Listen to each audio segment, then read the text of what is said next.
Many students are expected to attend, but since our time was 6 o'clock, I waited Okay, for sir. 5 minutes. Yes, sir. So let us start. Yes, sir. So hope the unit number one is already covered and hopefully much understood better by Dr. Nandini ma'am. So I'll be covering today and tomorrow, the same time, 6 to 8, unit number 2, which is titled or named as Indian Model of Management. So which speaks about what all different Indian ethos are there and how those could be made applicable to Indian circumstances. In fact, these 4 hours itself are comparatively less for making this entire complicated thing to understand, but then I'll try my level best to do that. This is already been told to you yesterday. These are the different course outcomes of this particular subject. So we are here 402.2, that is understanding, which is uh, connected with your unit number 2. So where we will be understanding, classifying and recognizing karma, which is a concept, then karma yoga, and discover its relevance to the business settings, how this karma yoga is connected to business settings, and how we would be able to illustrate the business ethical decisions rationale which are derived from Indian heritage scriptures. So the most important part in unit number 2 is Indian heritage scriptures like Ramayana, Mahabharata, Bhagavad Gita, etc. And that we try to sort it out today. These are the contents where we'll try to understand the concept of Indian model. We'll see in short while from now, which is based on some Indian socio-political environment, which was there earlier some 5,000, 6,000 years, and now it has been changed dramatically. But then, of course, it has got some basis of all these Indian scriptures. Then, as I mentioned earlier, law of karma and its relevance to the business settings. Whatever is the philosophy of law of karma, which is though to some extent a spiritual concept, but then many of the world people, they have understood and they've accepted that there is something called as law of karma which works very effectively, and how this law of karma and its relevance to the business settings. I'll be giving you a few examples from businesses so that you would be able to understand. Then Indian heritage in business management, that is also a part of this. Then production and consumption management lessons from Indian heritage scriptures like Mahabharata, Ramayana, etc. Though etc. not is written, but Bhagavad Gita becomes one of the core part of Mahabharata. So that also I'll be covering, though it's not mentioned here. Then leadership pointers from Kautilya Arthashastra, which is one of the famous book in India.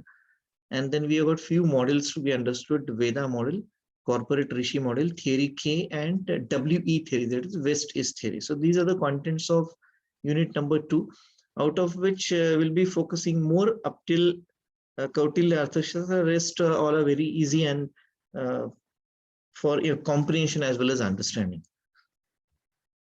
So hopefully whatever people are expected to join, I don't know, there are only 18. So we'll start and we'll continue. So to start with, there's a concept of Indian model of management in Indian social political environment. Now, whenever we say Indian ethos, that itself means the scriptures, the different kind of philosophies, different kind of way of behavior, social structures, which is based on Indian philosophies. And based on that, the entire Indian circumstances, Indian culture is built and developed. And as you may be aware that Indian culture, or to be specific, Eastern culture, is supposed to be one of the best cultures in the world as compared to Western culture. That part must have been covered in unit number 1. So I'll be very hurriedly going through it at the last of this unit number 2, which is also the part of this unit. So we need to understand that ethos are all such kind of basic principles or philosophies which are designed in India. And it has been found that Indian ethos focuses more on the principle that if you are good, the whole world is good. So how do you look at the world, and accordingly the world will look at you.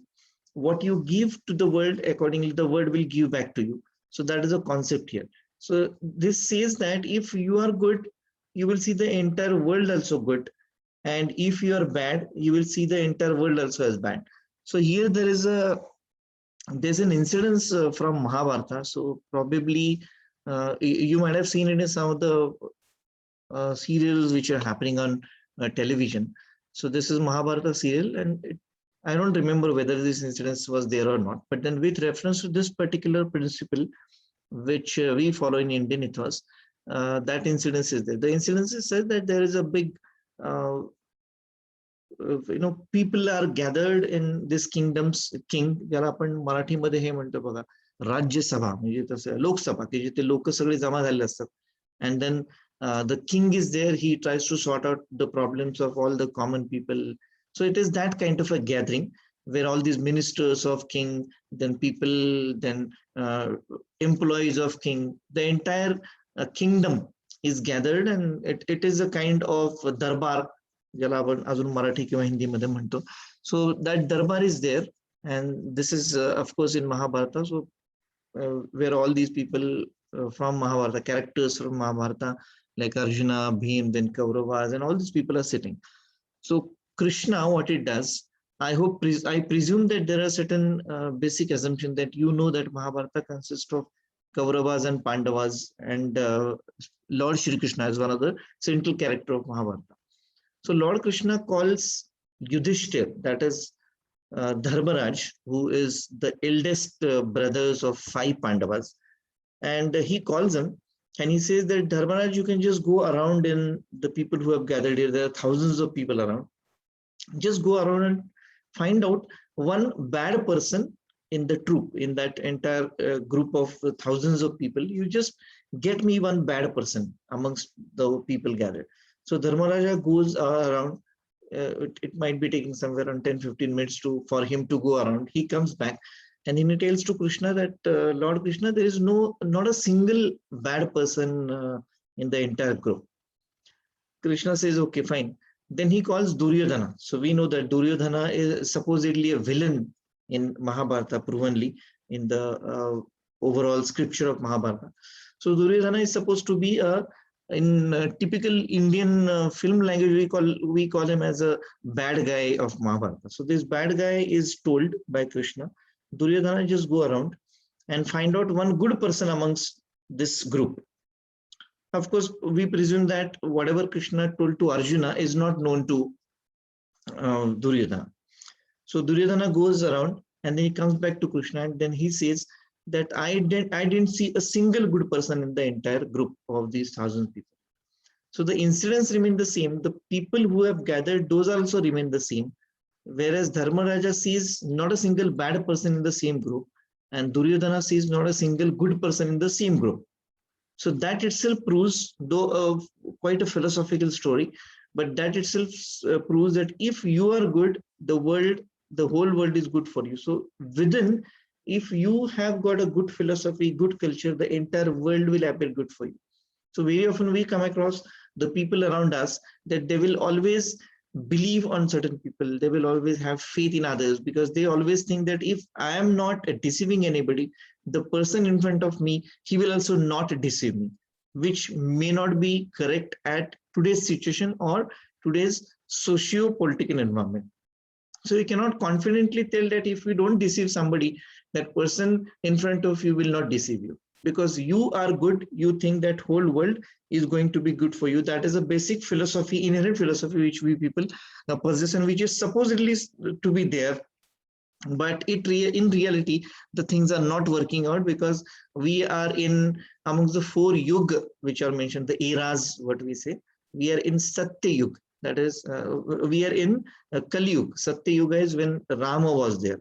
So Rama, everybody during that age or during that era used to speak truth, and then everybody used to come out with whatever is positively happening. But now it is Kali Yuga.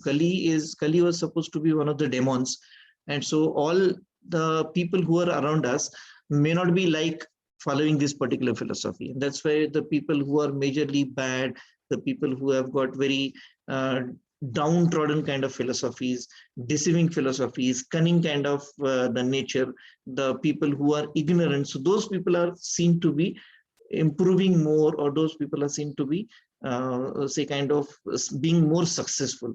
So this particular thing may not be applicable today, but somewhere there are still, we say there are still good people in the society. So if you do good to others, definitely something good will come back to you. That is a basic philosophy on which this entire subject and the entire Indian culture is dependent upon. So Indian ethos is principally derived from Upanishads, Bhagavad Gita and Puranas. These are the Indian scriptures which are being used and made some contribution to the subject. So Indian ethos places greater emphasis on values and ethics. Money is not at all a power. Just give me a minute.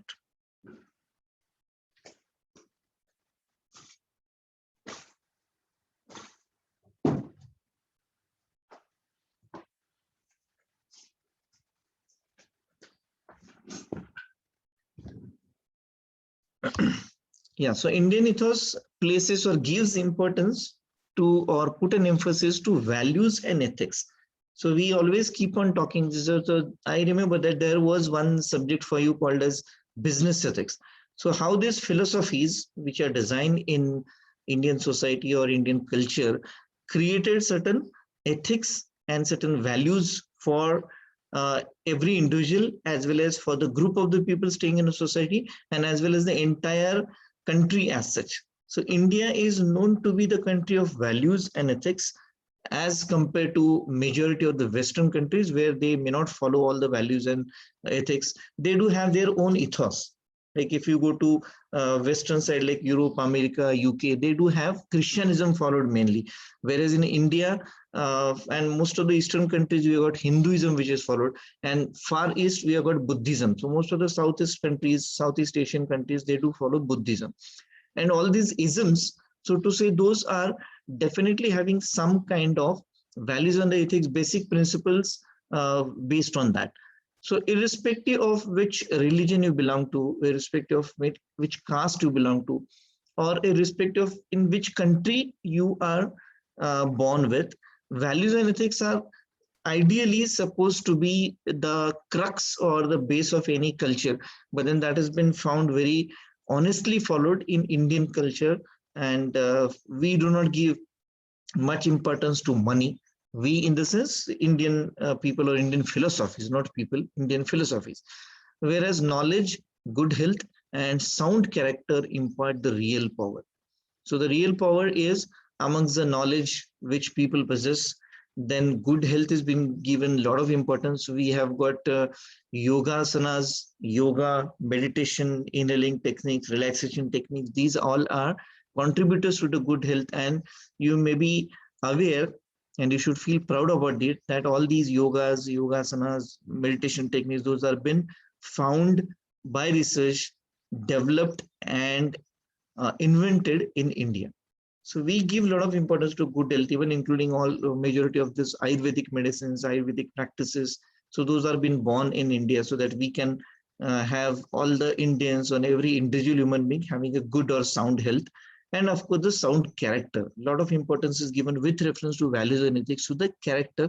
Character is your behavior in the society, your impression in the society, and your oneness with your spouse. That is what the character speaks about. So all these three things, if you are having at one place, collated all the things at an individual level, that will impart a real power to you, so that you don't have to being feeling feared about anything or from anyone. And money is such thing which is given the least importance in Indian ethos and Indian culture. Well, though not related to ethos, but then Mahatma Gandhi ji has said, with reference to the first slide, that a Hindu should be better Hindu, a Muslim a better Muslim, and a Christian should be a better Christian. Because all these philosophies, whether it is Hinduism, whether Muslimism or Islamism or Christianism or Sikhism, whatever different religions we do have, so those are always talking about the same philosophy. Though majority of these people, majority of Hindus, majority of Muslims, and majority of Christians might not have read Bhagavad Gita, Quran, and Bible respectively, but then all the philosophies of all these religions are one, and that is you have to be honest to yourself, you have to be good to others so that others will also be good. So there's one first slide which I've shown you, this one. So this philosophy is followed by almost all the religions, and if every individual tries to become better than what he is behaving today, then definitely something good is likely to happen. He has further said, with reference to Indian ethos, that I must confess to you that when doubts haunt me, when there are some doubts in my mind, when disappointments stare me in the face, means I could see disappointments, and when I see not one ray of light on the horizon, I turn to Bhagavad Gita and find a verse to comfort me, and immediately begin to smile in the midst of overwhelming sorrow. So whenever I am in a sorrow, whenever I am in a bad mood, wherever I am disappointed, whenever I think that there is no way out for a problem which I am trying to find out a solution, so who gives me the solution? It's Bhagavad Gita. And it has been proven that Bhagavad Gita is even read by Abdul Kalam, was of course read. He's not alive now. So he also used to read Bhagavad Gita and Hanuman Puran very effectively, and he has found it very much effective. Gandhiji further says that my life has been full of external tragedies, and if they have not left any visible and indelible effect on me, I owe it to the teaching of Bhagavad Gita. So how, with irrespective of whatever things have happened to me, how I am so much calm, balanced, it is only because of teachings of Bhagavad Gita. And it is proven that, of course, we'll be coming to that point later, that Bhagavad Gita tells you about being balanced in any kind of situation. So if you remember whatever we have learned about Mahatma Gandhiji in our history books in schools, you might have seen different kind of serials also. There was a serial, India, Khoj of India, India Ki Khoj, somewhat of that title, which was based on Nehru's book. So where Gandhiji was portrayed to a greater extent. And then there were many movies, out of which one of the famous movie, it was a Hollywood movie, Gandhi. And then it must have been told you what kind of suffering what Gandhiji had in his life, and with all those things, external tragedies. So he was not responsible for whatever happened to him, but then the external situations were so odd that he had to face all the odds throughout his life. And in all such kind of full of external tragedies, only Bhagavad Gita has helped him to not get deterred from his vision, not get away from his vision. And then he owes all this, he gives credit to being balanced in throughout his life through the teachings of Bhagavad Gita. This we will skip for the time being. If at all time permits, we'll do it tomorrow, but not now. So there's one small game on Bhagavad Gita, which I have seen it somewhere in some of the sessions. And then I found it very much interesting, and we can play that game. And the game is such that you have to ask me some question, which may be personal, which may be professional. And I will prove that Bhagavad Gita has got the answer to any of your questions. So that we will see tomorrow for the want of time, and probably few more people may join. So continuing with our discussion, so religion, what I just mentioned about Christianism, Islamism, Hinduism, and all other religions, whichever are there in India or across the world. So religion does not mean dharma. So we usually call dharma means Hindu dharma, then Christian dharma, Muslim dharma, Sikh dharma, Isai dharma. So these are not dharmas. So meaning of dharma doesn't mean it is religion, but it is righteousness, it is charity, it is essence, it is duty, it is rule, governance, etc. What an individual or group of people are supposed to follow.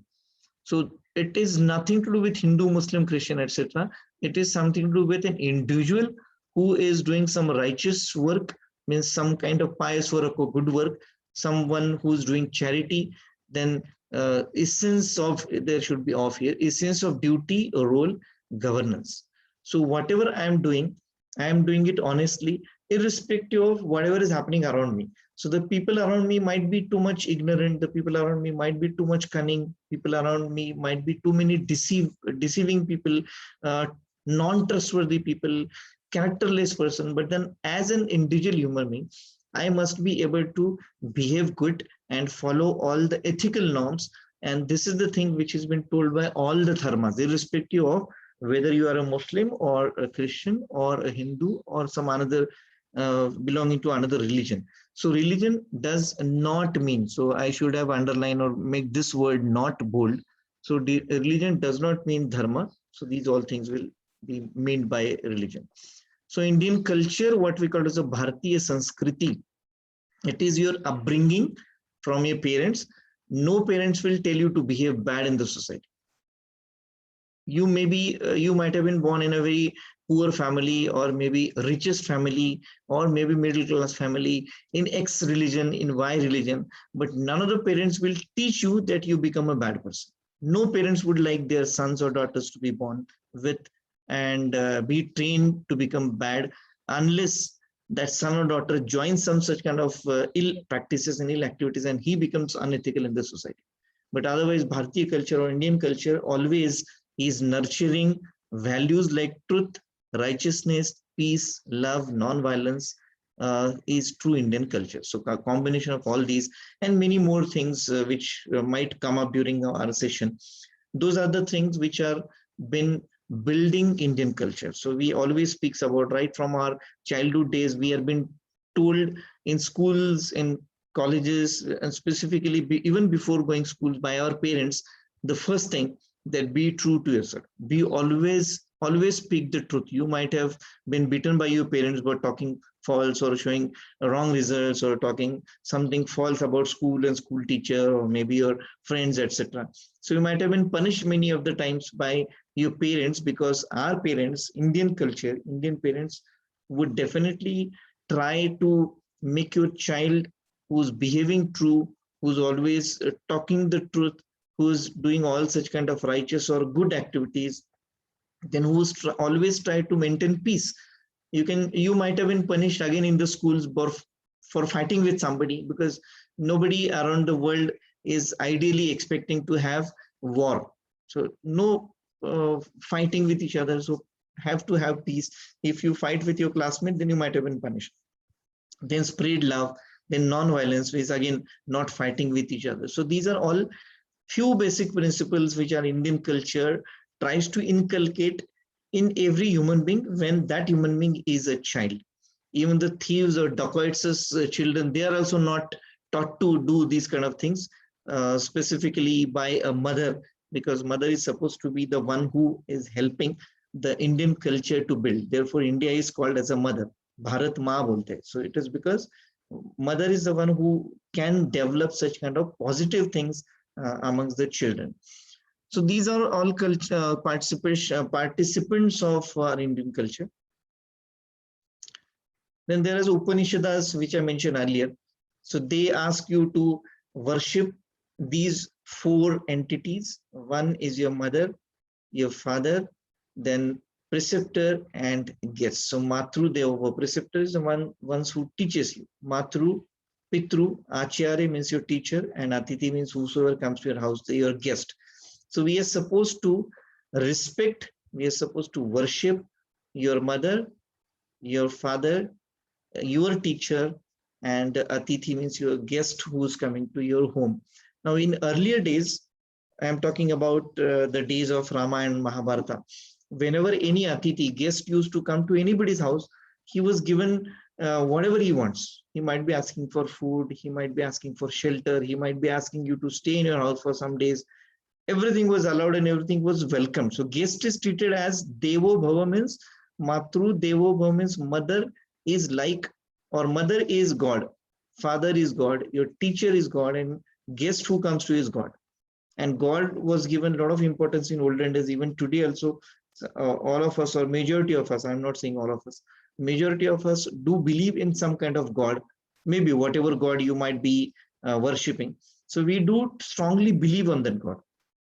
So like that, the basic Indian philosophy mentioned in Upanishad says that the first God is your mother, second God is your father, third is your teacher, and fourth is whosoever comes to you for your help, or asking for your help, or asking for something from you. You're supposed to treat him as if the God is asking to do that, and you're supposed to do that.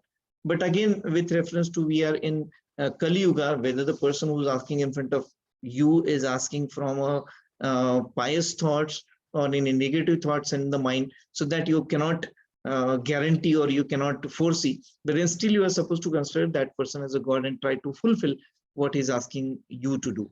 So Matru is your mother, Pitru is your father, teacher, and God. These are four things which are to be given respect or which are to be worshipped according to Upanishads. There is this Taittiriya Upanishad, is the name of that Upanishad.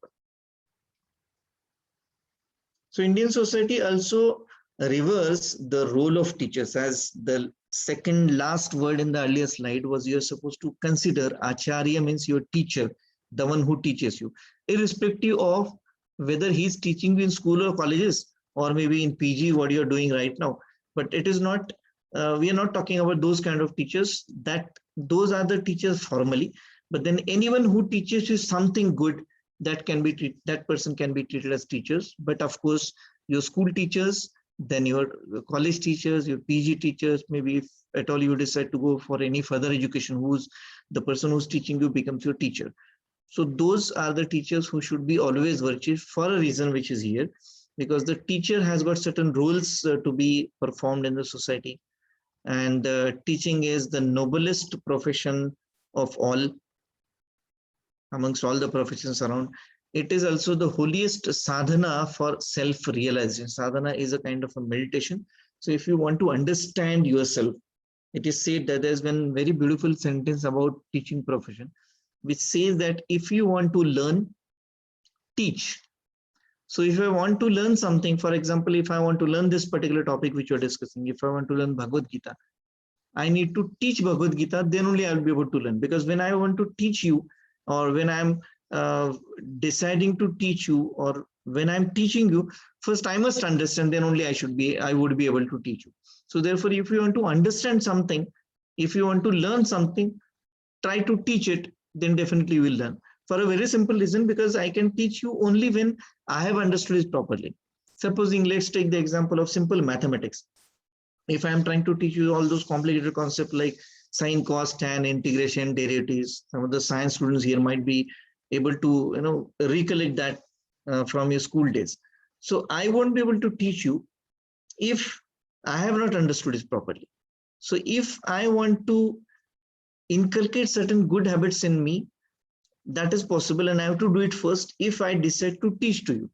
So it is not simply I will read it from somewhere, and if I'm teaching you, then in that case I have not done the self-realization. Self-realization is understanding yourself, understanding what is happening inside, understanding what kind of person you are, trying to understand what is your philosophy, what is your culture, what is your way of behavior, what are your ethical values, what is your philosophy of looking at the people around, looking at your organization, looking at your colleagues, looking at your superiors, because that is how you try to understand the entire world around you. If you want to know how the world around you is, first of all, you need to understand yourself. And then accordingly, with reference to again first slide, if you are good to the people, you will always see the people surrounded by you, by good people, and you may have, or you may get the power to change the people around. I can give you some example later in some ethical philosophies. So there, this point will be more clear. So holiest sadhana means the most purest meditation or a kind of concentration should be for self-realization, understanding yourself. And it is a teacher who will make you understand yourself. It is a teacher who will be telling you what are the things which you need to develop amongst you, what are the things which are lacking in you, what are the things which you still have to work on, specifically when the things are negative on you. So teachers play the majority of the role in your life.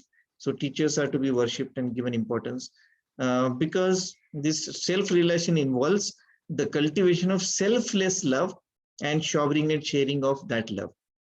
So whenever you have people around, specifically your close people like your mother, your father, your sibling, means your brothers and sisters, maybe your close cousins, and anybody, even your friends. So when you decide to love, that is again one of the basic fundamental principle of Indian ethos. that if you're loving somebody, it should be selfless love. You should not be expecting anything when you love somebody. It is not a kind of, we are talking about husband and wife love, that is also part of this love. So you shouldn't expect anything from this, from any kind of relationship, which is, I think, very much difficult to digest in today's, again, Kali Yuga. Because here, whatever we do, we have got some hidden purpose behind it. So even if we love our father and mother, or maybe specifically brothers and sisters, there is some hidden agenda behind this love. We love our spouses, so there is also some hidden agenda that he or she should also love me. If I do something to him or her, he or she should also be giving back to me. So whenever we are expecting some certain things back from somebody whom we love, that is not selfless love. So ideally, the cultivation which teachers try to do, that you might again recollect your school days. Your teacher will also be telling you somewhere during your recess time, or maybe whenever you go and meet him or her, she'll be telling you, whatever, what have you got it in your tiffin, give it to your friends. But then she will not tell you, take it from them. So it is always giving. Don't expect anything from the others whenever you are giving. It may be related to any other commodities which you're giving, or specifically the love which you're giving. So love should be selfless, and teachers are the people who will always be doing it selflessly. Have you ever come across any of your teachers asking something from you? Fees is a part of school, not the teacher. Teacher doesn't ask for any fees from you. So teacher will be always giving. He will always be showering and sharing that love to you, from the perspective that you should also do the same thing in your entire life. But unfortunately, that in reality, in today's world or today's era, it may not always happen. Rather, it is not happening, I would say. So love has not at all remained selfless. With even our close relatives, our blood relations also, there is some kind of intention behind being close to somebody, being close to some of your cousins. Also, there is some kind of hidden agenda, there is some kind of hidden expectation from that person, and there is some kind of fulfillment which you always expect from the other side by maintaining that relation, which is not taught to you by any of the teachers. So teachers will always try to teach you selfless love, showering and sharing. Even when supposing you are, say, brother and a sister in your home, your mother will always teach you to share. And it is said that your mother is the first teacher in your life. So she will teach you everything, right from the way to stand up. He will hold you, she will leave you, and you will stand on your own. Initially you will slightly shatter, but then at some point of time you will stand stable. Then she will ask you, okay, come, then you will start walking. So she will teach you. She doesn't have any expectation out of doing this. So therefore, mother is supposed to be the first teacher, and role of teacher is great in our Indian philosophical life. So teacher molds the rising generation. The rising generation is you at present. The future of India is you, because most of the youths, more than 67% youth are there in India. So you're going to be the next generation. So next generation should be taught all those things, being self-confident, being selfless love, self-reliant, depending on yourself, self-conscious individual. So you should be aware about yourself. Your inner sense should make you aware that whatever you're doing, this is not a good thing you're doing, and that it should ideally be stopping you doing certain kind of unethical thing. That is the reason why in your syllabus this particular subject has been put in, so that all the next generation is at least the management fraternity, because you are going to lead the industries. The industries are going to contribute to the economy of a country and develop a culture of ethical businesses. So the subjects like Indian ethos and this particular Indian ethos and business ethics, those have been included in the syllabus, because you are the next generation, and whosoever are the teachers teaching you, those are teaching you again from the perspective of selfless. A teacher doesn't expect, irrespective of whether he's a school teacher, college teacher, or your PG teacher, or if you decide to do a PhD, your guide, he is not ideally expecting anything from you. He might be getting a salary paid by a school, college, or PG college by the institute, but not you. He might be pushing you to pay the fees, but then he's not asking you to pay the fees to him. He or she will ask to pay the fees to the institute, and institute will give them the those fees back in the form of a salary. But then he doesn't expect anything from an individual student or individual being. So he will always try to teach you. Even when you think about your management teacher, say for example, giving presentations in the class, typical management activity which happens in all the colleges. So what has been taught to you is being self-confident. Yes, somebody has raised hand. Do you want to ask something? I saw somebody has raised Prahlad.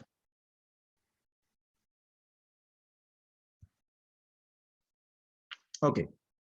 So teachers will be always teaching you to become self-confident, self-dependent, and self-conscious individual. Self-dependent or self-reliant is depend on yourself. Don't copy, do not get help from anybody. So try to do it yourself, so that there might be some circumstance in your life in the future which will be making you alone, and then you might have to do all the things on your own. So you should be able to depend on yourself. You may be staying alone, so you should be able to cook for yourself. You may be staying alone, you should be able to do all your works, washing clothes, washing utensils, having all the cleanliness done on your own. So that is something which we call as self-reliant, and this has been taught to us since our school days. So therefore, our school teachers are supposed to be developing all those kind of great culture or philosophies amongst us. Therefore, a teacher is supposed to be an architect of happy homes, prosperous communities, peaceful nations. So wherever teachers are good, all our Indian philosophy has been developed. Mahabharata, Ramayana are been positive things that happen only because of those gurus, the form of teachers which were there. For Rama had a guru, Shri Krishna had guru as a Sandipani, Rishi Sandipani was Shri Krishna's guru. Rama's guru was Guru Dronacharya. So those gurus taught all the good things to the characters in Ramayana and Mahabharata. And that made the entire culture of those cities and the social structure at that time. Then Guru equips not only himself or herself with knowledge and skills to inform and instruct, but also has got the vision and insight to inspire, transform his students. So it is said that who is a good teacher, who teaches you or who tells you something is a teacher. Then who is a good teacher, who explains you is a good teacher. Then who makes you understand is a better teacher. And the one who makes you motivate is the best teacher. So you should be able to do positive things, and the teacher who is the person who will be able to make you do that, that teacher is supposed to be the best teacher.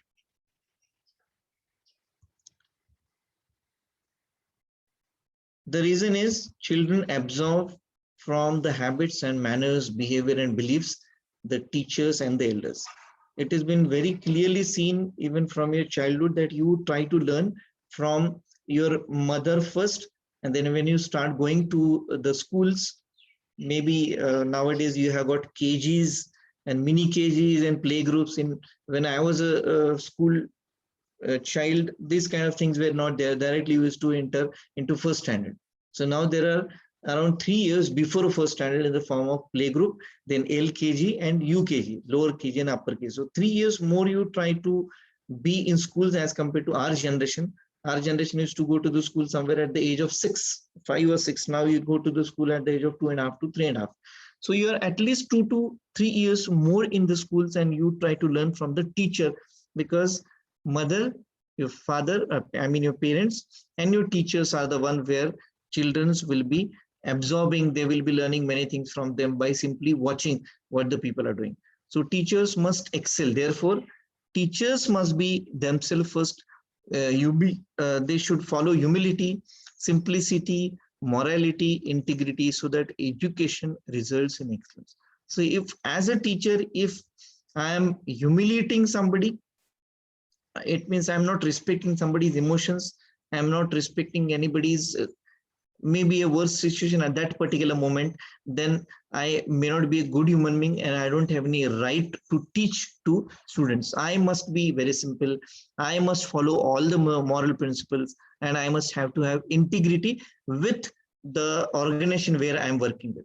So if I don't have these positive characteristics, I do not have any right to teach those.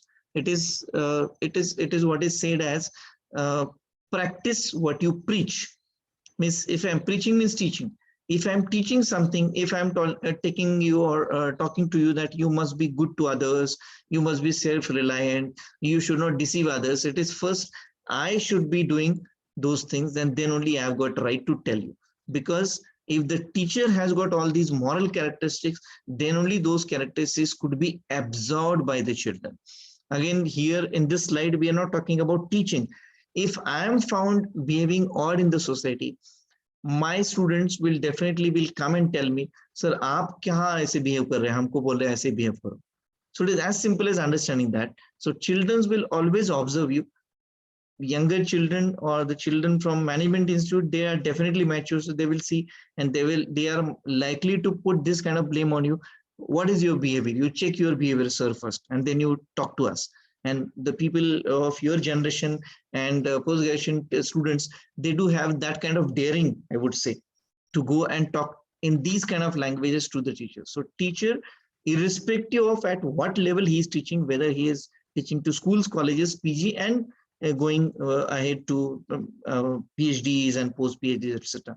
So the teacher must be, first of all, principled, ethical, moral, simple, integrity following, and following humility. Then only I can teach you, and then only the person in front of me, without teaching anything also, he will learn many things from you. Positive thing. So how much importance is for the teacher and education? This one slide, which you might have received on WhatsApp. This was a WhatsApp forward some 1 month before, which I put up here. So at the entrance of gate of the university in South Africa, following message was posted: destroying any nation does not require the use of atom bombs, the use of long-range missiles. It only requires lowering the quality of education and allowing cheating in the examinations by the students.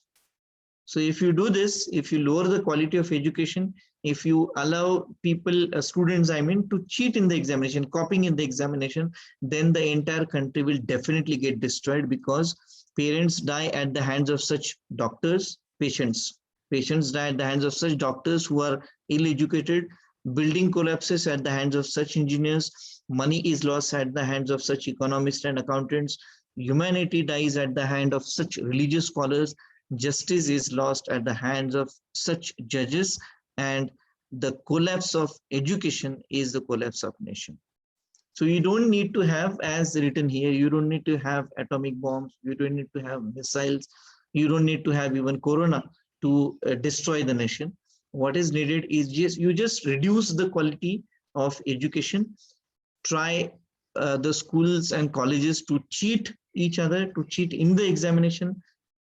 Cheating in the examination in simple terms is copying in the examination. So once you copy, you have not really understood it. So the entire nation will be like this. All such kind of doctors, philosophers, engineers, scholars, judges, those will be produced, and the country will definitely be going to the dooms in a very lesser amount of time. If you can check with all the countries which are having a very negative record in the world map, those countries, you will see the kind of education which is given to them, or the quality of education given to them. Unfortunately, it is again proven by researchers in India that whatever negative things are happening in our country, to a greater extent, somewhere the basic or primary education is responsible.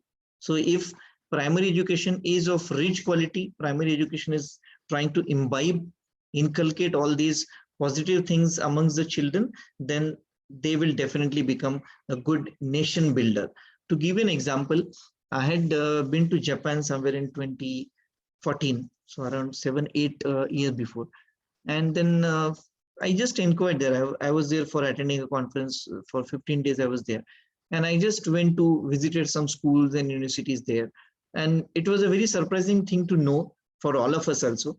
In Japan, for the school children, they do not start teaching A, B, C, D, and those letters, which we have been taught right from the day one when we go to the school. For first 2 to 3 years, they do not teach any kind of scripts, means letters, ज्याला आपण alphabets वगैरे म्हणतो. त्यांच्याकडे kanjis असं म्हणतात. In Japanese they call it as kanjis. That is alphabets in our language. म्हणजे ABCD किंवा A, I, E. These are not taught to them. The children going to the school, first 2 to 3 years, they are being taught how to behave in the society. When they are on railway station, when they are on airport, when they are on bus station, when they go and visit the doctor, when they go and come across a teacher. So how you should behave in the society. That has been taught to all the Japanese students when they go to the school, before they learn the Japanese script, or before they learn ABCD, before they learn E. And I don't think that any of the Indian schools are doing it. So we need to improvise on the basic or primary education and quality of education. Then the world will become a great place, and specifically India. There was another concept in Indian ethos called as Swarajya. Swarajya means self-rule. Self-rule doesn't means me म्हणेल तसं तुम्ही वागायचं. It doesn't mean. It first of all means controlling yourself. So you should have to have capacity for dispassionate, that is objective. So you should be impartial, you should be unbiased. You should assess yourself all the time. Swarajya concept has come from Shivaji Maharaj, though it is not a part of Indian ethos. It was too much in a recent days, hardly 350 years before Shivaji Maharaj was there, and he came up with the concept of Swaraj. Swaraj means self-rule. Doesn't mean that behaving haywire, but then first of all having the control on yourself. And Shivaji's history, he is treated as management guru for many of us who are learning. It can be part of Indian ethos, but then there is no scripture developed by him, so therefore it may not be. But then Shivaji was talking about self-assessment, assessing yourself, benchmarking yourself. There's a concept in management called as benchmarking yourself. So in this is the concept, since you all are in second year, you already know something called as performance appraisal.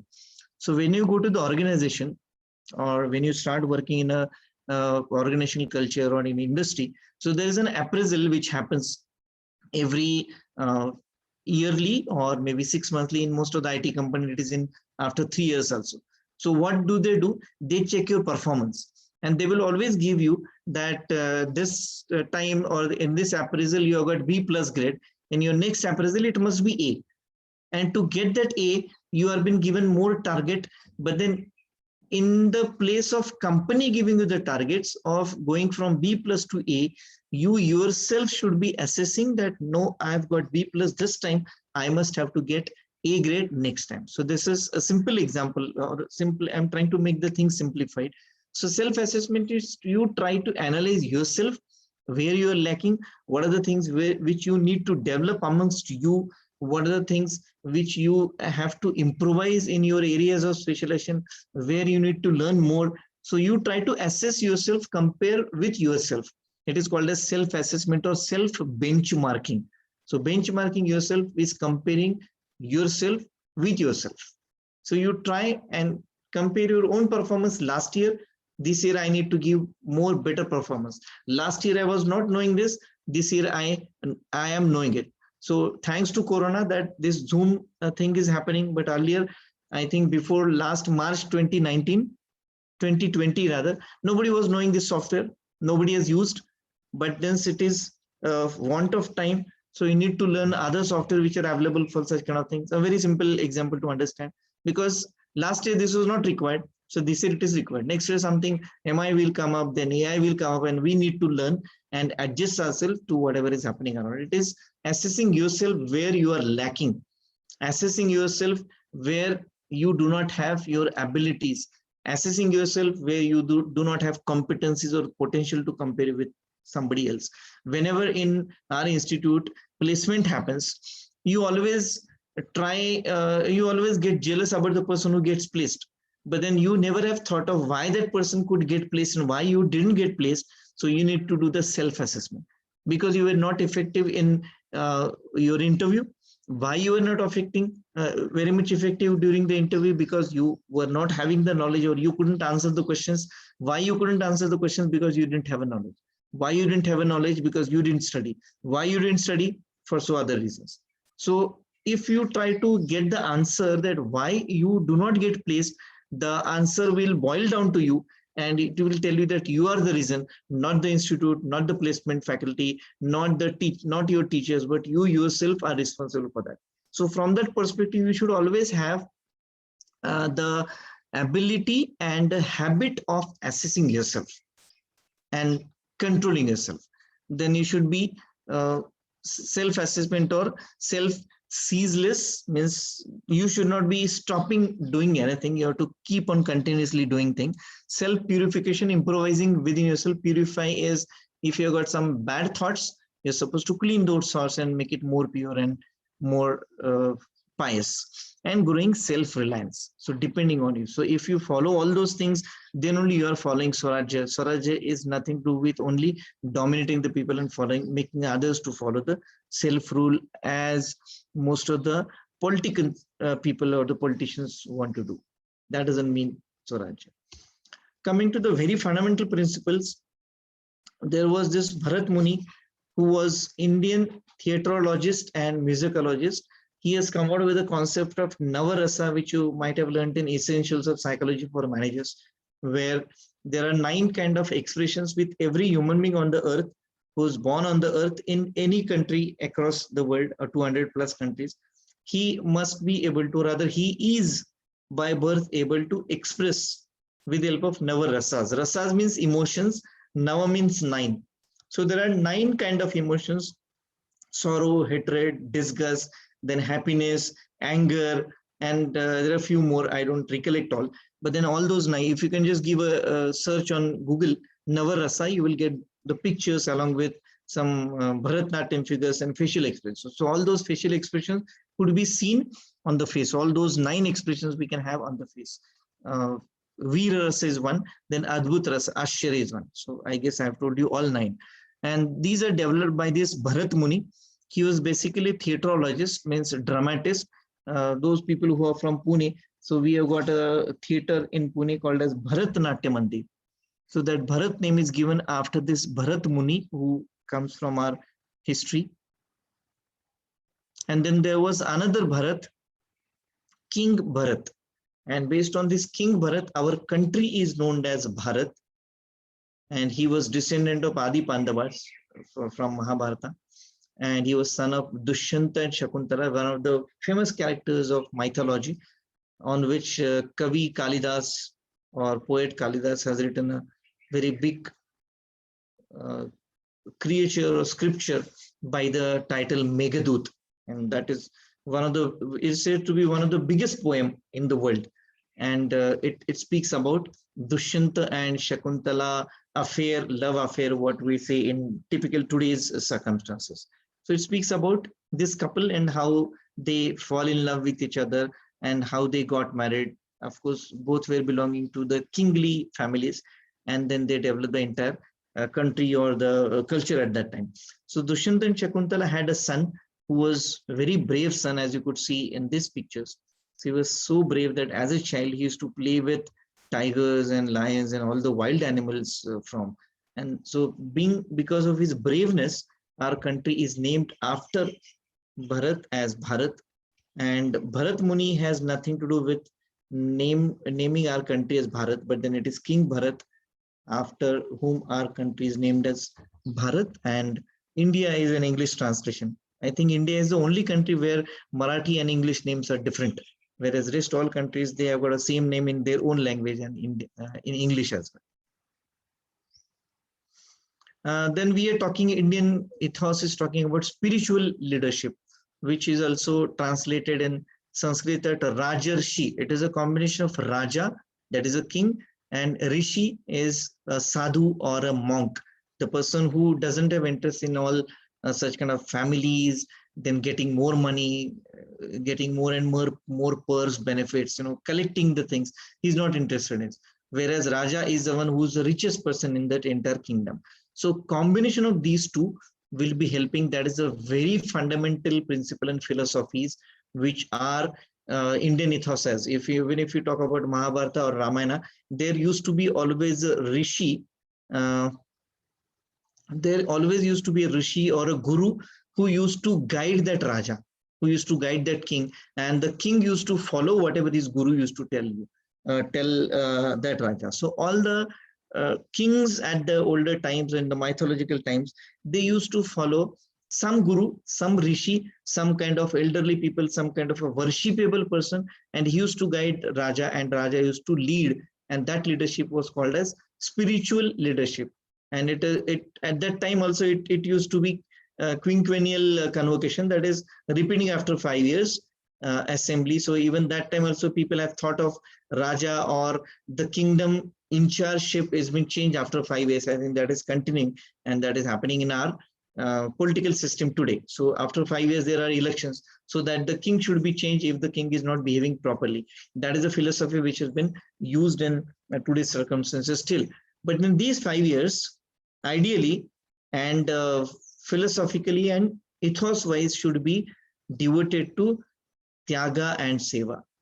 That means renunciation means you should not expect anything from the praja, anything from the citizens of the country, and you should do it as a service.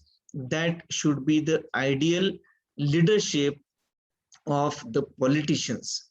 But we see exactly both the things missing in our politicians. They do not do any kind of tyaga. They don't want to leave anything from them, and they are not here for service. That is a very unfortunate picture of our country. Though India is the only country where the fundamental or foundation is very much strong on all such kind of ethical principles, but unfortunately India is one of the top countries of having all these kind of negative things like bribery, then politics, and all these kind of negative things happening in our country. We are, out of 200 plus countries, India is ranked as 32nd as far as this bribery and political negative connotations are happening, as compared to all other two. So if we list first to 200, India is on the number 32 in the list as far as corruption is concerned. So no, none of the politicians, I would be making a very strong statement, none of the politicians are really doing any kind of tyaga, leaving something for the society, for the people, for the countrymen, for the praja. They are not doing it, anything for you, and they are not at all serving you. They are not, they are there for seva. So I was just watching one video of one IAS officer. He has asked a very excellent question. He has asked that if politicians or if politics is a service to the society, then why politicians are paid salaries? Because when you are paying salaries, you are not doing service. I mean, you are not doing a seva. So when you're doing a social service, you shouldn't expect. So there shouldn't be salary. So when politics is a social or societal devotion, then why there is a salary? And if politician is a profession, then why there is no qualification? And we can see from the history of politics in India, anybody who is even zero educated can also become go to any level in the ministry, because there is no entry qualification for fighting the election. So that question comes because these are the bigger question marks in front of our Indian political system, whether the politicians today are doing tyaga or seva. Are they renunciating anything? Are they leaving anything? Rather, they are collecting everything. Our politician, if you just see the statistical data of even a city like Pune or majority of such kind of cities, metro cities, what we say, a simple Nagar Sevak, corporator. Once you become a corporator, you will have got at least 5 to 10 crore rupees of worth once you complete your 2 years of being a corporator. How this can happen when these people are paid the salaries of 20 to 45,000 rupees per month? How they can earn so much amount of money, so much they can grab all so much amount of wealth? How they can generate when they are paid a salary somewhere in lakhs of rupees, even for a minister? How we can have 300 crores and 400 crores of property? So it is a kind of open secret which we all know. But then who will bail the cat? That is a question in our country. Who is going to ask? And it is only because the people do not follow and believe in spiritual leadership. They do not believe in tyaga. They do not believe in seva. But then ideally, all the top leaders, even leader, not top leaders, even the leader at next level should also be doing everything from the perspective of Tyaga and Seva. And these are the two strongest pillars of Bharat's Sanatan. Bharat means the King Bharat, Sanatan Indian culture. So he was always a person, as mentioned in mythology, who always believed on giving out and serving to the society and his kingdom and citizens. And the same is supposed to be continuing. Then a few basic concepts which this King Bharat spoken about.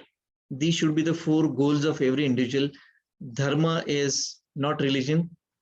So living in harmony with creation and the society. So whatever is happening in the society, you should be following for the good of others. That is a default. Artha is generating wealth. So there is nothing wrong in creating the wealth, generating wealth.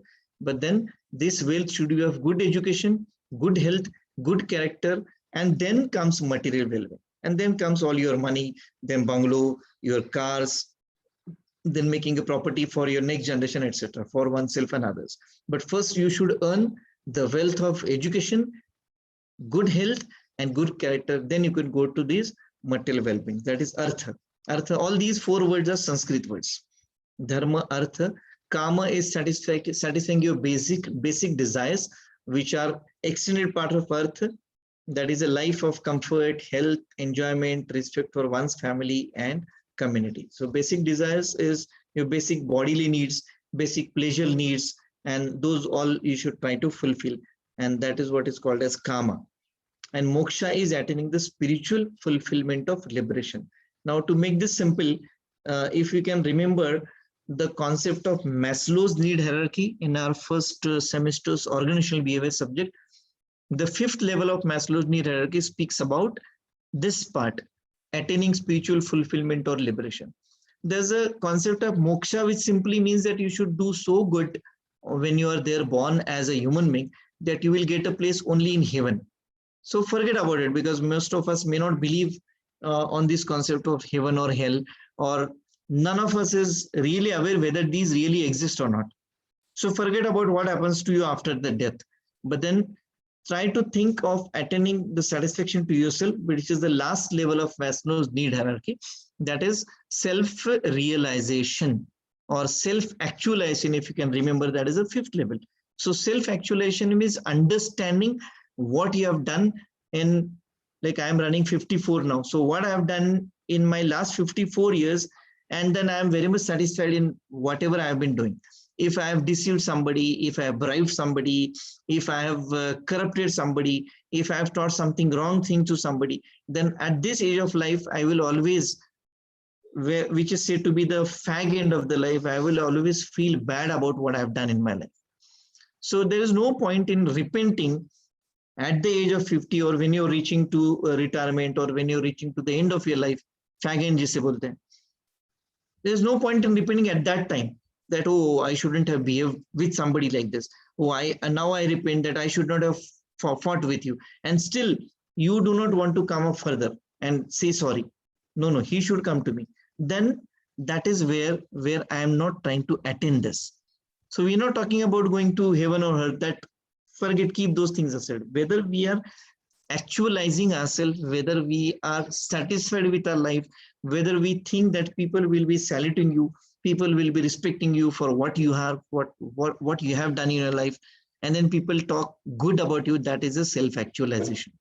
And then at the end of everybody's life, you're supposed to reach to this level of moksha, means very satisfied, contented life without any kind of grudges against the life, or without any kind of repentation about the past, without any kind of feeling of guilt at the end of your life. So if you are able to do that, then definitely you are supposed to have reached the level of moksha, or attaining spiritual fulfillment or liberation. So these 4 things should be your goal of life, that living with harmony with the society or whatever is happening around, generating wealth. So material well-being is here, and then wealth of good education, good health and character. So when we're talking about earth, though it's talked about meaning of earth itself, the word earth in Sanskrit, Arthashastra, is all things related to economy and money. But then here, the real meaning of earth is good education, good health and character. Kama, material well-being may be the part of kama. Then real money may be the part of your basic desires, making more money, getting more property, etc. That could be the part of kama, but not earth. Okay, so these are the 4 things which you're supposed to develop, or those should be the goals of your life, that you should achieve all these 4 things. Based on that, there is Artha Shastra. Just now, as I mentioned, the earth is money. And again, you should be very much feeling proud that Artha Shastra is developed and budgeted in our country. It has taken a birth in India. So India is the birthplace of Artha Shastra by the famous name Kautilyache Artha Shastra. Kautilya's economics, right? So Kautilya was advisor to King Vikramaditya, that we'll speak about him a bit later. So this particular Arthashastra speaks about accounting, administrations and statecraft, more importantly, the philosophical underpinning of administration, because it has basically come from Kautilya, who was supposed to be, as I told you about, a Rajarshi. So he was a Rishi at that time, he was a monk at that time, he was basically a teacher, and he made the, he guided the king to, guide the entire kingdom and then making the good of the people. So he is, as I said, he is the finest management thinker the world ever produced, Kautilya, who is also known by the name Chanakya. So Chanakya himself is called as Kautilya. It is just like nickname, another name for Chanakya. So he was a teacher, as I mentioned just now, teacher in the monastery, that is University of Takshashila. It's in English, it's called as Taksila, but it's Takshashila. So he was a teacher in that university. And the universities that time were not like universities today, where you go only for the documentation purpose. The universities used to be like, the students used to go and stay in the universities. So Gurukul system, what we say. So that kind of system was there at that time. There was no any kind of certificate given that I'm holding MBA degree, I'm holding BE. No certificate was given. It's only the knowledge and the skills and the developmental part was given importance. So it is that time, it is before Christ. So Kautilya or Chanakya was a teacher, and he has played a vital role in establishing first empire of Chandragupta Maurya, which was one of the historical king. So, so he says, means that was a philosophy of Kautilya, that in the happiness of the kings, there is a welfare, and in his welfare, there's a welfare of the people.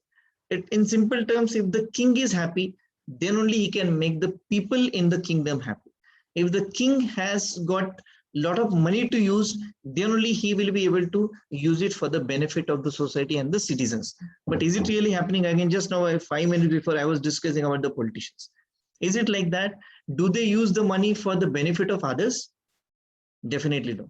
Rather, they will start with some kind of a trust where it will go under ATG, and they will start to get the money, collect the money from the people under that trust, and they will use that money for all such kind of corruptive practices.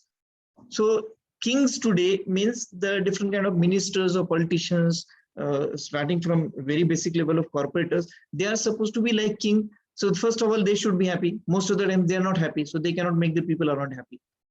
If they have a wealth, they are not ready to use the wealth for the benefit of the others. There might be some rare exceptions. I'm not saying that all the politicians and political people are like that. But again, study and research in India says that around 76% of the politicians are like that. So 23% might be fitting this particular category. But then that 23% is a very small number for a country like India, very big country like India. So king's happiness will decide the happiness of the country. The king's welfare abilities will decide the abilities of the people who are in that kingdom. So the king should be happy. The king should have a lot of amount of money for the or property required for welfare. The king should be wise and he should be virtuous. Virtuous means he should have best qualities to being a king. Again, I would like to definitely give an example of Shivaji Maharaj, who was supposed to be the most virtuous and wise king. He's been devoted all across India, typically in Maharashtra. We talk about King Shivaji Maharaj as our God to a greater extent. And then he's been proven by different kind of things, what he has done in his kingdom, how he fought different kind of wars, how he won all these kind of establishment. So what philosophy he followed, what kind of strategies he followed. He's also called as a strategic guru. he has got the best strategies to win against the enemy with lesser amount of people to fight for Shivaji as compared to the big troop fighting for the other party. So there are a lot of things to be learned, and we may have the separate subject only on Shivaji Maharaj as a management guru. Some people are studying on that. So if you could see Shivaji's history, all the people who are staying in that kingdom were very much happy because the king was happy. The king was looking after the welfare of the people. The king was wise. He was very much virtuous. Virtuous means having different positive qualities. He used to worship again. Why Shivaji Maharaj became so successful? The history has proven that he always used to listen to his mother. And right at the start, I've told you that mother is the one who will develop the culture in you, and majority of the positive things inculcated in a child. So such as conquering the temptation of senses. We may be becoming in this sentence too much philosophical or spiritual. So let us keep it aside. For the timing, it will come up later. So continuously improving on self-discipline and learning. Being an example, Shivaji Maharaj was very famous for following all the discipline. Whereas we have got many indisciplined drivers on Pune city or across Maharashtra with Shivaji Maharaj written on the backside of four-wheeler, and the person is following all, violating all the rules and regulations, no discipline at all. And Mage Lillas, Raje, but then Raje never destroyed or violated any of the rules. He was very much disciplined. There are cases in Shivaji's history where there were very severe punishment of cutting the hands, which Shivaji has ordered to follow the self-discipline and not bribing anybody, not following any kind of corrupting practices, not doing any underpinning activities. So to avoid that, Shivaji at the same time was a very disciplined and very strict king, because he wanted the entire kingdom to be happy and safe, and that can be possible only the king has got those kind of virtues. So the king should be cultivating intellect by associating with the elders and promoting welfare and security of the people. Again, if you see the history of all the kings earlier, including Chandragupta Maurya, these people used to have very brilliant people amongst their ministries or amongst their monasteries. So like King Akbar had got Navaratna, so 9 different intelligent people, including one of them was Birbal. So those intelligent people, all these kings used to worship those people. King used to listen to all over whatever they used to tell, and that is one of the reasons why Chanakya is known in Indian history as one of the best teachers and the developer of the entire empire, because Chandragupta Maurya used to treat him like his guru, like his god, and he used to listen. So that situation is expected to be in today's world, that whatever your teacher is telling you, you are expected to follow that, provided that the teacher is worth that. So Kautilya was that, and he developed Arthashastra. There is a very big, thick book of around 1,200 pages, which is written by Chanakya on Kautilya Arthashastra. And he has told all those principles, philosophies, which we are learning in economics and finance today, was already developed some 3,000 years before Christ. Then these are the some of the Indian philosophical concepts or socio-political concepts related to these Sanskrit verses, and each one of them have got very simple and very easy concept to understand. We'll see it one by one. We can just take a 3 minutes break. If at all you want to take tea, at least I need it. I'll just get a tea for me. You can take a break of 3 minutes.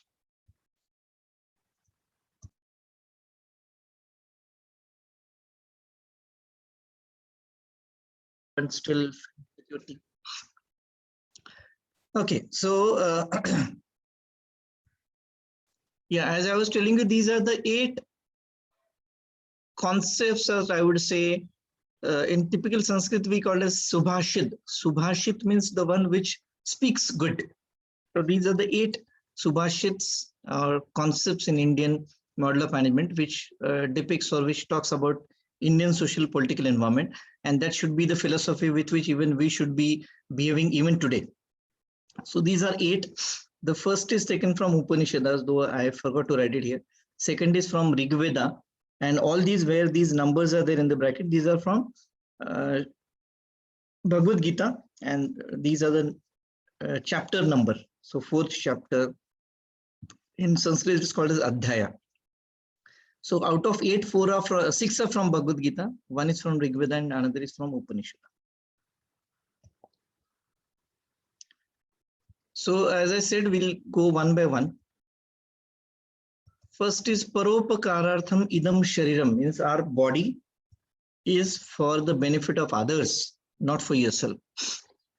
They have given a very simple example that sun gives light and warmth, flower gives smells, cows will give you milk, river will flow, and there are many benefits of river water. So what as a human being or individual we give out? So if you see all these sun, flowers, cow, then different natural elements, they will give something back to the society without expecting anything from you. What a flower expects from you? Nothing. What sun expects from you? Nothing. What river expects from you? Nothing. But human beings, rather, we always have got this first question, what is there for me? We don't think that what we are giving out, so why not this? So the question with reference to this is, why human beings are not thinking about para upakara? Para means other person, upkar means benefit. So what you're doing for the benefit of others, this your entire body is made, structured, designed by the God to help others, not for yourself. But in reality, we're not doing it. There's a concept, something called as OCB in our management, which says organizational citizenship behavior, which means a behavior which is not a part of your formal job requirement. You know, whenever you join any company, they will give you a JD, job description, or in simple terms, we call it your job profile. So they'll tell you what you're supposed to do. That is a formal part.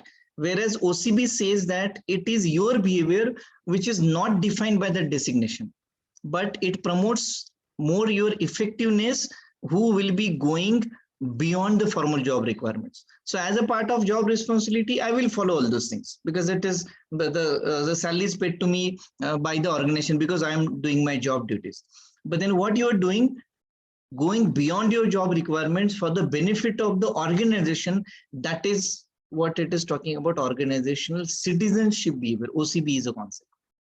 So you have to think about, as an individual, how do you practice OCB? If you are working with the company, then very often that not you will always have got this question in your mind, that companies pay me only this much amount of salary, so itne paise mein itna hi milega. We won't try to go beyond because we have got always that inhibition in our brain that I'm paid less. You might be paid 3 lakh rupees a month, you will still get a feeling that no, I'm paid less, because you always compare yourself with somebody else. You never have thought of that if the company is giving you 3 lakh rupees of a salary, whether are you worth of it, and then how much amount of giving back is there from your side to the organization. That matters a lot. That thinking nobody is having in his mind, but everybody thinks about what is there for me, what company is giving to me, rather than what I'm giving to the company. So you should be going beyond the formal job requirements, beyond your job profile, beyond what is defined in your offer letter, and then outperform. So these employees are supposed to be outperforming, means performing beyond their expectations from you by the job requirement. So those people are supposed to be following OCB, and unfortunately we have got very rare people like that. If I say that percentage might be less than 10%, so you may be deciding yourself whether you want to become amongst those 90% who do not do OCB, or whether you want to be amongst those 10%, that what you do to your company matters a lot. So self-interest, transcendence, excellence. So how you use your qualities. So again, with reference to management, there was a concept called as Johari's window. If you can remember, Johari's window was talking about what you have and what you can see and what others cannot see. So you know there are certain qualities and there are certain abilities and positive things in you, but then you will purposefully keep it according to Johari's window called as hidden self. So you'll keep it hidden, because if I tell to somebody in my company, then definitely they will burden me with that work. Just the काम तुम्हाला करावं लागेल. So better I won't tell them. For example, I am a good photographer. I will not tell to my organization, because every time there is function, they will ask me to use my personal camera, which I bought it for 80,000 rupees. Why should I use my camera for company's work when I am not appointed as a cameraman? But if you're doing it, then you are following OCB, which is not your job requirement. You are there as let's say a marketing executive or production supervisor, and your job is not of a photography. And if you're not doing it, then you're not doing OCB. But if you're doing it, you're following OCB. So what simple terms in this summary of this slide is what different or extra you are doing as compared to what you're expected to do formally. That's what OCB says. So what paropakar, what you're doing for the benefit of others, that matters a lot than you do it for the benefit of yourself. So with reference to this, what are you doing as a human being, that should be thought over. Another example is here from the trees. What the trees expect from you? Nothing. But then what do they give? They will give you monsoons guaranteed. A lot of cutting down trees has curbed monsoon. Then it will absorb noise, a good acoustical agent. They act as coolest shade. You can take the shelter under them. Free flowers, free oxygen. Then because we know that trees will leave out oxygen during the daytime. Nighttime they might be leaving out carbon, but daytime they give you free oxygen. Then new improved climate, ecological balance is maintained. Then this global warming can be stopped. Then they will give you, I cannot read this, free bird songs. Then they will give you 100% pure air. They will give you fruits also, free that too, and free global cooling. These all benefits are there out of tree, and you really do not have to even look after few of the trees, majority of the trees. Simply plant the trees and trees will grow on their own by nature giving them water in the form of rains and sunlight. So they take the oxygen and the required nutrients for growing the tree from sun and water and wind to some extent. They will grow on their own. They don't expect anything from you, but they are there to give you. So this is again one example which I happen to get it somewhere. But then again, the question remains, what as an human being, what as an individual you are ready to give to others? Forget about others. What are you giving to your family members? That question you ask to yourself. And if you got one answer, positive, then you are following, we can presume that you are following this first principle. Second says, Atmano mokshartham jagat hitaya, means for the liberation of the self and for the good. So whatever you're doing, again, you should be doing from the perspective of giving out. So as written here, Swami Vivekananda has come up with the philanthropic approach. Philanthropy is, the word has come from philanthropos, means the people. So you should always have to have a approach which is inclined towards welfare of the people. So whatever you should be doing, not as a king, but as an individual, it should always be helping the society, and that approach has to be there. Jagat Hitaya means if the world becomes better, you will also become better. So you should try to give your best thing to the world.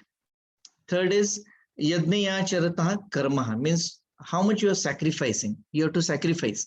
And there are different kind of yagna. Yagna means yadnya in Sanskrit. You might have seen in some of movies, the yadnya kartas एक असं काट्या कुट्या गोळा करून ते जाळ लावतात आणि त्याच्यामध्ये काहीतरी ऑफरिंग्स तूप टाकतात, त्यानंतर बरेचसे काही काही फुलं टाकतात, त्यानंतर अजून काही अन्नधान्य वगैरे त्यामध्ये टाकतात. So those are sacrifices which we give. तर ते सॅक्रिफाईस कुठल्या कुठल्या प्रकारचं करायचं. तर Brahmayajna is studying and assimilating the sacred teachings of one's life and conveying the experiential knowledge to others. Whatever positive, good experience do you have that you are supposed to teach to somebody else, then you are supposed to be following Brahma Yajna. The one supposed to be the best yajna or best sacrifice you should be doing. Manushya Yajna means serving fellow human beings, feeding guests. Acharya Devo Bhava means whosoever is coming. Atithi Devo Bhava, sorry, Atithi Devo Bhava is talking about feeding guests. Whosoever guest comes, now guests, typically you are not expected to take the meaning of guest. Guest means whosoever comes in front of your home. It may be bigger. It may be somebody who's asking something from you, some help. Maybe a kachra wala person who's collecting all the kachra from your society. He's asking something from you. You're supposed to help him. Not always in the form of money.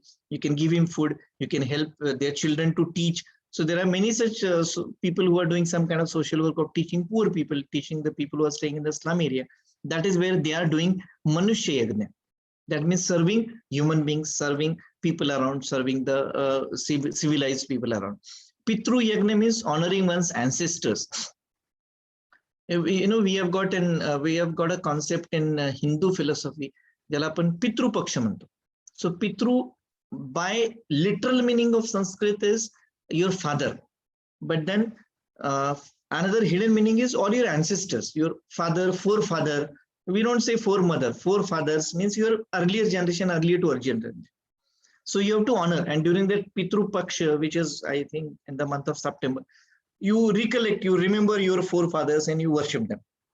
So like that, you should be worshipping, honoring not only your parents, and fathers and forefathers, but all the elderly people of that age. If you're honoring them, then you are following Pitru Yajna. Then Bhuta Yajna means again serving the living beings other than human beings. So all other animals, the amphibians, the animals which are there in sea, animals which are there on trees, birds. So you have to help them. So you have to help all these creatures, offering them food and whatever their requirements are there. Then you're following Bhuta Yajna. And Deva Yajna is worshipping the cosmic power, or believing at least in the cosmic power. There is some power which may not be seen. You cannot see that power, but then it is driving the entire force for this entire world to happen. So there is some power which is, according to philosophies, it is said that there are many such powers where science do not have any answer. Why this XYZ thing has happened? Not all the happenings have been answer found in science. So all such kind of cosmic powers, some kind of abstract powers, which will make the entire world and entire this human beings and the entire earth to run. So if you believe on such kind of powers, if you worship on such kind of powers, a kind of destiny or any god which you believe, then you're doing a Deva Yajna. So you should have to have sacrificing with all these different ways, helping, then teaching, then giving food and offerings to this, then honoring, and then worshipping. You're giving some kind of sacrifice from your side. You are giving out, not taking anything in any of these. Then you are following this principle, Yajneya Charata Karma, means whatever work you're doing, that should be done from the perspective of sacrificing. You should not honor your elders because somebody has told you. You should have to have that feeling in your mind that I am doing this task, I am doing this work for my benefit, which is going to help me in the long run. Fourth philosophy is Parasparam Bhavayanta Shreya Parama Vapsyata, means may we assist and satisfy and please one another to attain the highest good and welfare of all. So it is, there is one university in Pune by the name Symbiosis. So the meaning of symbiosis is this: helping each other, tying together and coming together and doing some kind of a good work, maintaining ecological balance, CSR. CSR is all the corporates are supposed to do corporate social responsibility activities. Again, this has got a very strong reference in management, that in 2010 Companies Act, this amendment or change is made that every company who's having more than 5 crore rupees of profit, every company who is having 500 crore rupees of turnover, and every company which is having 500 crores of capital worth of that company, it is compulsorily asked these company to spend 2% of their 3 years average profit on CSR, corporate social responsibilities. Means every company who is existing in our country is because of the customers, and customers are the ingredients or part of the society. So the company or the corporates or the businesses exist because people and the society exists. So they are supposed to give back to the society in the form of CSR. So it has become mandatory, compulsory for these companies to help the society in different forms, helping poor, helping women and women empowerment, then helping poor people, helping the people who do not have parents, helping the old age home, etc., helping education to grow. So there is a schedule in Companies Act which is talking about 10 activities under CSR, and those activities are made compulsory for all these companies. Tatas and all few of such good philosophical and ethical organizations were doing before this act came. They started doing somewhere in 1930s when this act came into 2010, almost 80 years before they were doing. So it is because they do have a philosophy of developing the society and giving back to the society, which is not there in majority of the businesses which are started. Businesses are said to be there for the profits, no doubt. According to management philosophy, finance and economics, the world economy is dependent upon economics of all the countries. So our country also should grow on the economy which is dependent on the money. So therefore, all the businesses should make profit. but then the intention of the business should not be making profits. Profit will keep on coming to you if you are doing good. That is the philosophy which this particular principle speaks about. So you satisfy people, people will also satisfy you. You try to satisfy your customers will also be happy for you, and you will have a loyal customer. So it is exchange of good things. That is what this principle speaks about. And the concept of Vasudhaiva Kutumbakam, again, as I mentioned about symbiosis, I'm not marketing for them, but then that is a basic principle or basic philosophy by which they have formulated the group. So Vasudhaiva Kutumbakam means the entire world is your family, and you have to treat the entire world as your family, and so that every person in the world becomes your family member. And usually with our family members, we do not behave absurd, or we do not behave out of or eccentric. We don't behave. So we try to love our family members. So therefore, if you treat the entire world, you will be calm and quiet and lovable to all the people around. Fifth concept is yoga karmasu kaushalam, means whatever you do it with kaushalam, means skillfully. You do it skillfully. That is the words such as dexterity, flexibility, excellence in action. What is talked about is skill development. So whatever you do it accurately, do it precisely, do it with devotion, do it with concentration. Don't do it for the sake of doing. It may be like attending this class because somebody has made it compulsory. 6 baje ka class rehta hai, but then chalo attend karte hain, attendance will be marked, but then it is made us to attend. Don't do it for that. So tomorrow I won't mind even if there are less than 25 students, but those 25 who are attending, those are attending because they want to improvise on their excellence. They want to improvise on their actions in the future, and they want to develop certain skills. Now, what we are talking in this particular unit or this subject is not a skill. If you understand the purpose of this particular subject or this course, you will be developing yourself. No skill will be developed, but then here you will get developed, and you will have got better philosophy, better way of life, better understanding of life, positive thinking, and all you're thinking about others. So giving approach will be definitely development that will develop you as an excellent human being and a good citizen of our country. So this particular part speaks about whatever you're doing, do it with accuracy. That's so simple. So therefore, we have got a separate central government's department, NSDC, National Skills Development Corporation. It is based on this particular philosophy. We have got workers who are not able to do their work properly. We have got people working in a building construction industry. Sorry. They are not able to do their work properly. We have got surgeons, they are not doing the operations properly. So they have learned it, but then they do not have the skills. So therefore, till now, NSDC has developed skills and trained 2 crores of youth in our country, so that whatever they do, they are doing it precisely and accurately. And that's what this 5th philosophy says. 6th philosophy is very fundamentally taught to all of us as a childhood. Satyam nasti paro dharma. No dharma is higher than the truth. Truth is at the top. So at the end only the truth wins. Satyasa nemi vijay hoto asa apan nemi manto. And if you see all, irrespective of the quality of those movies in Hollywood and Bollywood, the end is always where the truth wins. So always you can see the basic theme of all our Indian movies. It can be any, it can be South Indian, Tollywood movie, Bollywood movie, Hollywood movie. There's one hero, one heroine, there's one villain. And at the end of the movie, only the hero wins because he's always on the side of the truth. So truth always wins, with maybe that very raw example, but then it is a fact.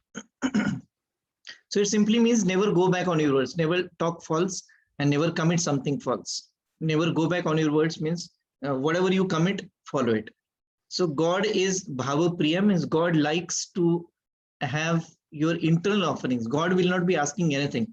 That is again one of the negative notions which most of the Indians do have, that if we offer something to the God will give you much more things. The example could be Balaji temple.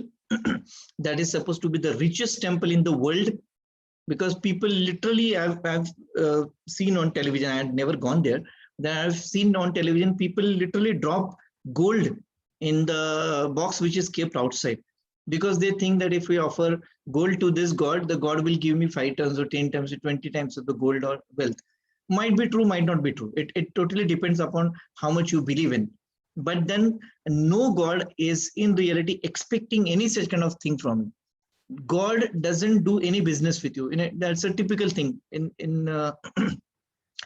Marathi, or there might be some other philosophies also where we call it as a navas. म्हणजे देवाला आपण म्हणायचे की मला मुलगा होऊ दे आणि मग आम्ही तुम्हाला हे देऊ. So it is, God doesn't expect anything from you. What he expects is your internal feelings. What respect, what philosophies do have, what kind of belief you have in the God, that is the only thing which is expected from the God. God does not expect any such kind of money from you, any kind of offerings from you. God doesn't expect flowers. God doesn't expect all those, haldi kunku, gulal bukka. It doesn't expect anything from you. What he expects is your, whatever is there in your heart for and towards the God.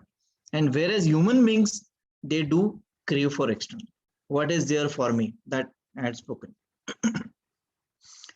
This I'll skip for the want of time. This is talked about J.R.D. Tata. He said that I have often thought about that. The question was asked to him that in 1960s and 70s, as compared to some other groups, Tatas did not expanded much. They did not grow much as far as turnovers are concerned, maybe diversity or diversified products are concerned. Then J.R.D. replied that I have often thought about it.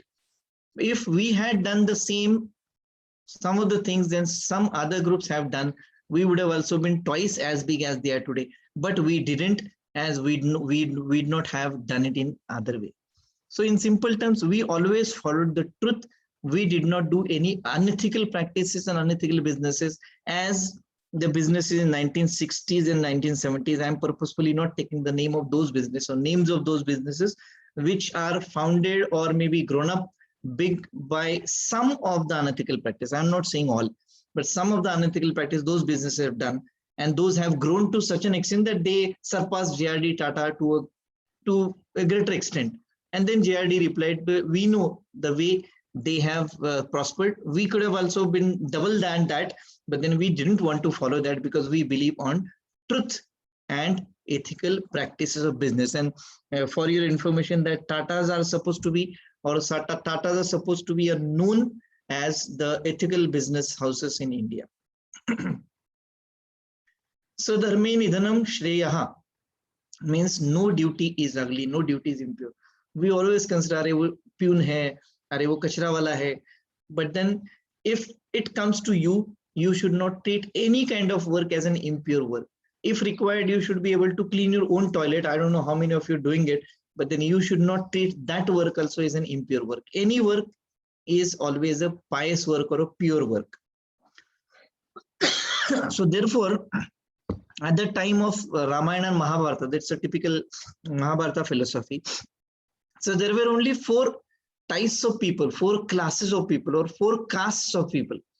Now we have got probably some 150 castes only in Maharashtra. So that caste is based on the family in which you are born, whereas at that time there were only 4 kinds of caste which were based on your duty, the work, the task, the kind of activity which you're doing. That used to decide that what kind of what caste you belong to. So Brahman used to do all such kind of puja and holy work. Kshatriya used to protect the kingdom. Vaishya used to do all the businesses. Businessmen are all Vaishya. And Kshudra means all those people who do menial work or cleaning work. So the entire society, entire country, entire kingdom was divided only in these 4 categories. It was nothing to do with in which particular family you were born. It was only based on what kind of duty you're doing. And even the person who is considered as Kshudra or doing the Kshudra work was not supposed to be considered as a Kshudra as we talk about it today. So we have got many castes which are categories under Shudra, and then we have got a different treatment for them, different schemes for from government perspectives. Then we have got a typical families and certain caste and certain religions who are businessmen. Then we have got people who go in army, and then Brahmin is the same Brahmin word which we use in our country today. But then earlier days, during the time of Mahabharata, that is not the real meaning of the family in which you are born, but the kind of work which you're doing. So even if there might be somebody who's born in a Nakshudra family but doing the work for Brahman, he'll be called as Brahman. He was called as Brahman.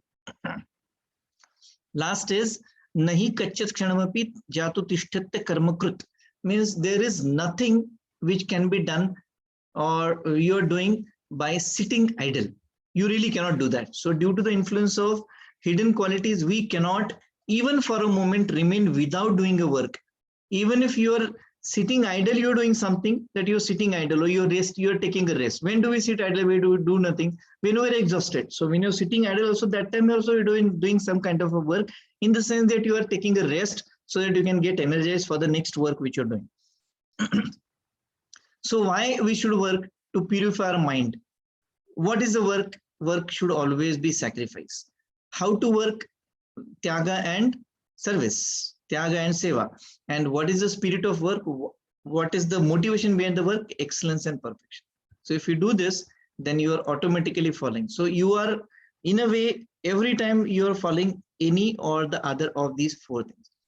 Or otherwise, whenever you're doing any kind of work, so you should be doing it by heart.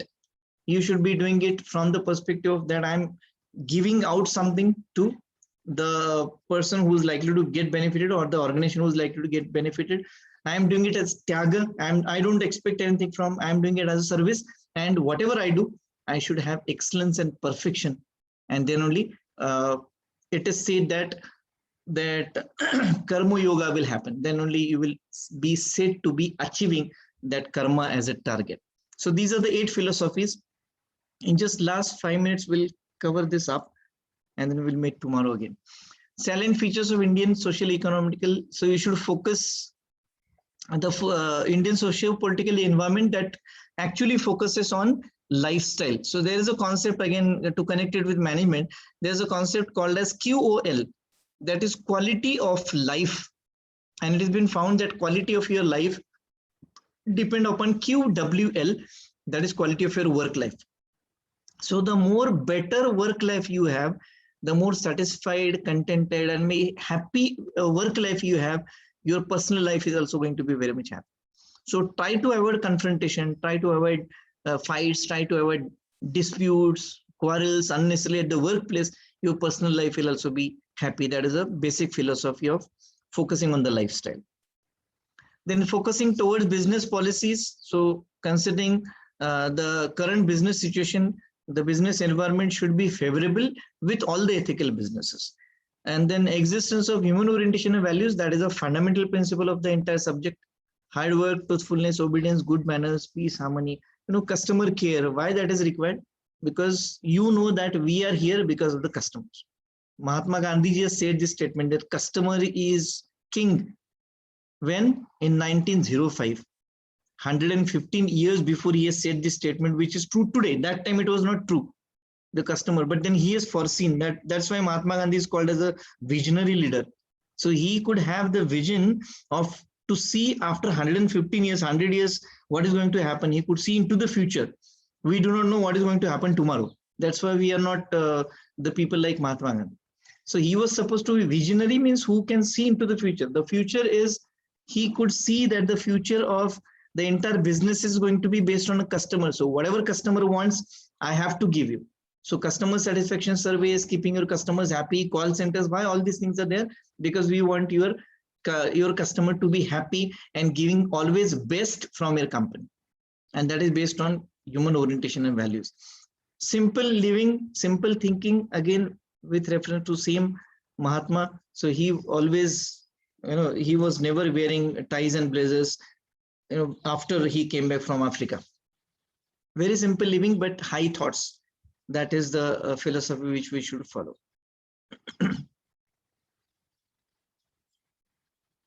This is again one thing with reference to Tatas. So the people who are affected by coronas, they lost, the family lost these lives. So the whatever salary they would be drawing till 60 years of age, that will be paid to their families, along with medical benefits and housing facilities.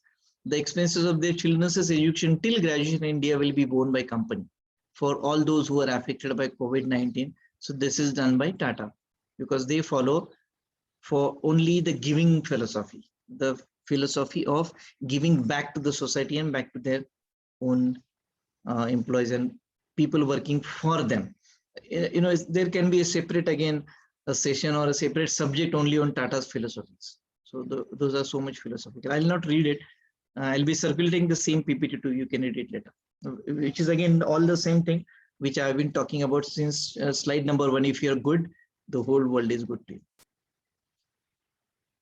Then there is something called as law of karma. I'll just introduce this thing in another 5 minutes, not more than that, and then we'll meet tomorrow.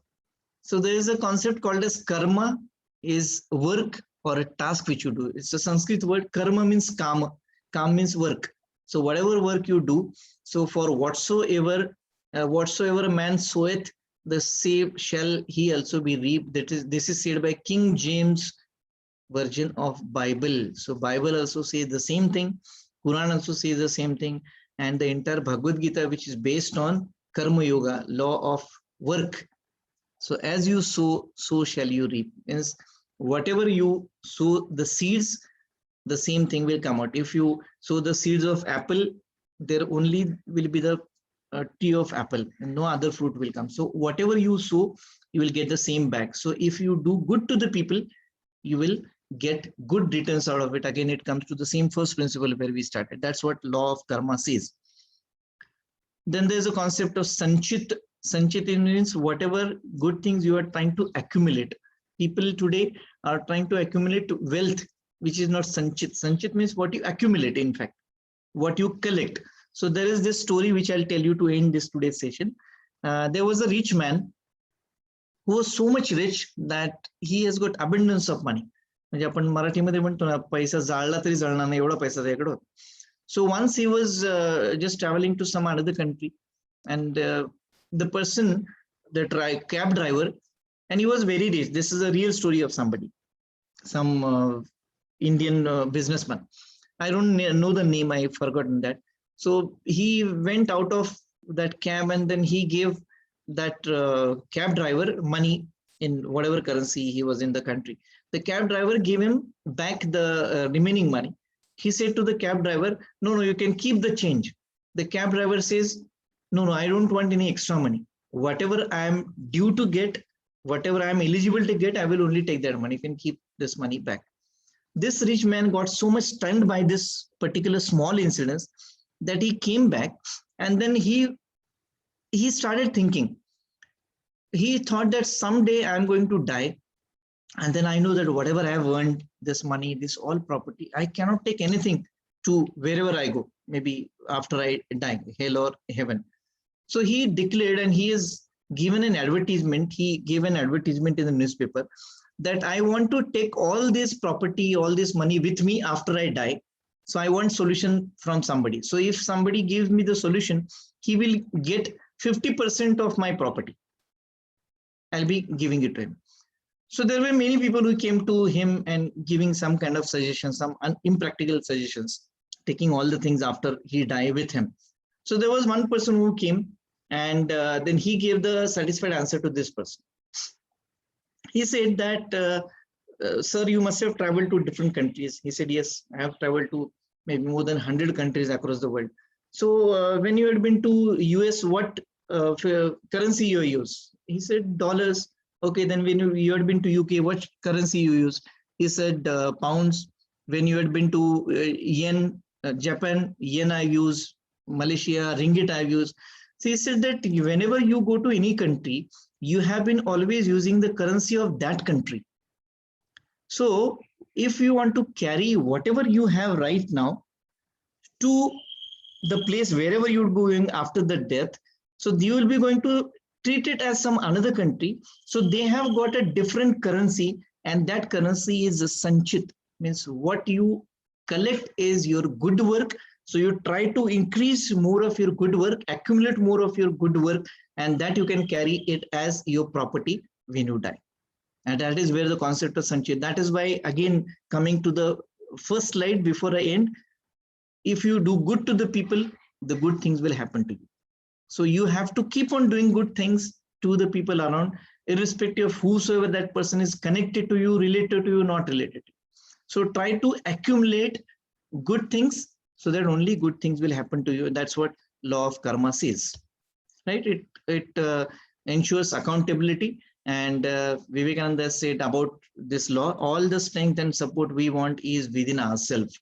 So again, we have to depend on us, we have to depend upon what we are doing, and we should be giving back to the society with that piousness and as an outcome of what we are good at doing. So we should always be excelling with considering that whatever I'm doing, I am accountable for that. If I do bad, then somewhere I am responsible for that. If I do good, then definitely I'll get benefit. So that is a concept of law of karma.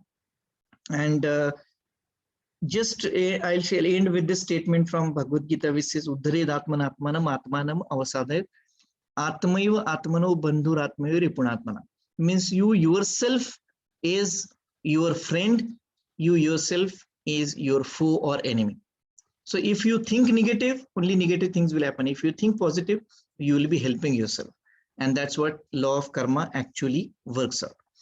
Okay, so even if I started late by 5 minutes because I was waiting for the people to join. So I may start 2, 3 or 5 minutes late for people to join, but then I always end on time. Still, I have taken 2 minutes more. So tomorrow also we shall start sharp at 6 o'clock. We shall be able to finish by 8 o'clock. So join on time. And I'll be circulating this PPT later to you after tomorrow's session. And you can come out with the questions for today's session when you join tomorrow. Thank you so much. Thank you, sir. Yeah. Thank you, sir. Thank you, sir. It was very useful, sir. Yeah, thank you. Hope so.